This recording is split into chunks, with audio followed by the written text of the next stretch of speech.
अस्सलाम वालेकुम स्टूडेंट्स। आज का हमारा टॉपिक है the organs of the united nation. तो इसको पढ़ने से पहले मैं आप लोग को बता दूं कि ये हमारे क्लास 8th के चैप्टर नंबर 3 है, द यूनाइटेड नेशन ऑर्गेनाइजेशन हम पढ़ रहे थे, उसका ये सेकंड लेक्चर है। तो आज के इस टॉपिक को पढ़ने से पहले मैं आप लोगों को थोड़ा इससे पहले वाले लेक्चर का थोड़ा हम लोग रिवाइज़ करें यहाँ पे। तो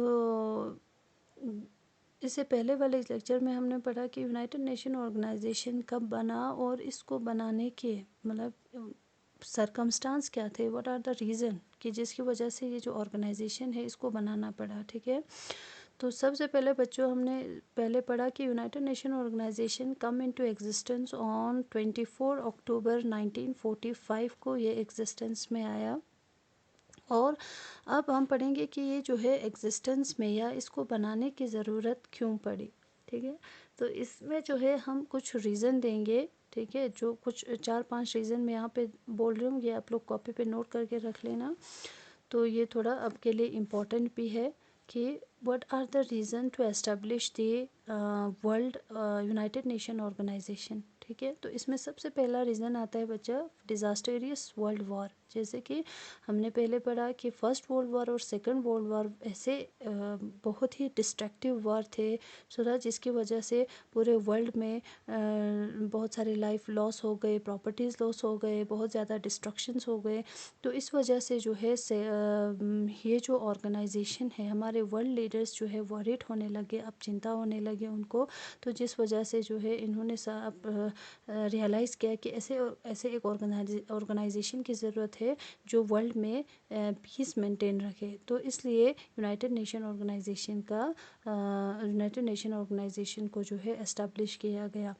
सेकंड रीज़न यहाँ पे है failure of the league of nation. जैसे मैंने आप लोगों को पहले भी बताया कि फर्स्ट वर्ल्ड वॉर के बाद एक ऐसा ऑर्गेनाइजेशन बनाया गया था। ठीक है, लेकिन वो जो ऑर्गेनाइजेशन जो है इतना मतलब कामयाब नहीं हो पाया, वो फेल हो गया। तो इस वजह से जो है सेकंड वर्ल्ड वॉर हो गया था। तो सेकंड वर्ल्ड वॉर में बहुत ज़्यादा डिस्ट्रक्शंस हो गए, तो इस वजह से भी ये जो ऑर्गेनाइजेशन है इसको बनाया गया। थर्ड यहाँ पे है fear of the third world war.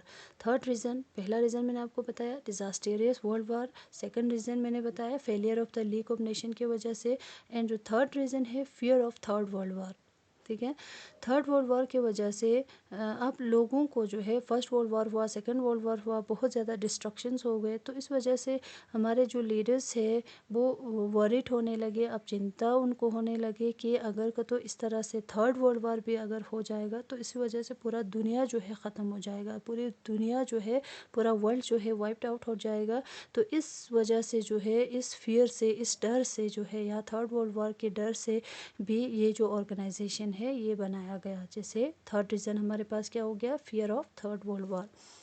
अब जो फोर्थ रीज़न यहाँ पे हम देंगे कि division of the two power blocks, जैसे यूएस और यूएसएसआर में जो कोल्ड वॉर थे, जो डिवीजन हो गए थे, उस वजह से भी ये जो ऑर्गेनाइजेशन है ताकि वर्ल्ड में अमन बरकरार रख सके, पीस मेंटेन कर सके, इस वजह से भी ये जो ऑर्गेनाइजेशन बनाया गया। And the fifth and the last reason is destructive weapons.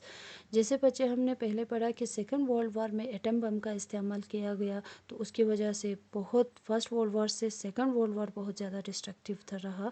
तो इस वजह से हम यहाँ पे कह सकते हैं कि डिस्ट्रक्टिव वेपन्स भी एक बहुत बड़ा रीज़न है। जैसे आजकल हमारे बहुत सारे कंट्रीज़ जो है, कंट्रीज़ के पास इतने सारे वेपन्स है, इतने सफिस्टिकेटेड वेपन्स है, जिसकी वजह से दुनिया जो है विद इन ए मिनट या विद इन ए सेकेंड दुनिया ख़त्म हो सकते हैं अगर ऐसे वेपन्स का इस्तेमाल किया गया तो।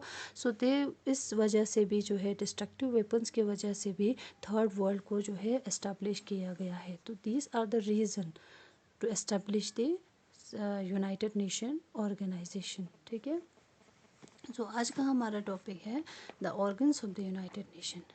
ठीक है, यूनाइटेड नेशन में टोटल 6 ऑर्गन्स है जो यूनाइटेड नेशन ऑर्गेनाइजेशंस के फंक्शंस को जो है जैसे इनके क्या फंक्शंस है, यूनाइटेड नेशन ऑर्गेनाइजेशन का क्या फंक्शन है, क्या रोल है, इस चीज़ के बारे में हम ये सारे ऑर्गन्स में पढ़ेंगे। ठीक है, तो यूनाइटेड नेशन ऑर्गेनाइजेशन जो है एक ऑर्गेनाइजेशन में जो है टोटल 6 ऑर्गन्स है।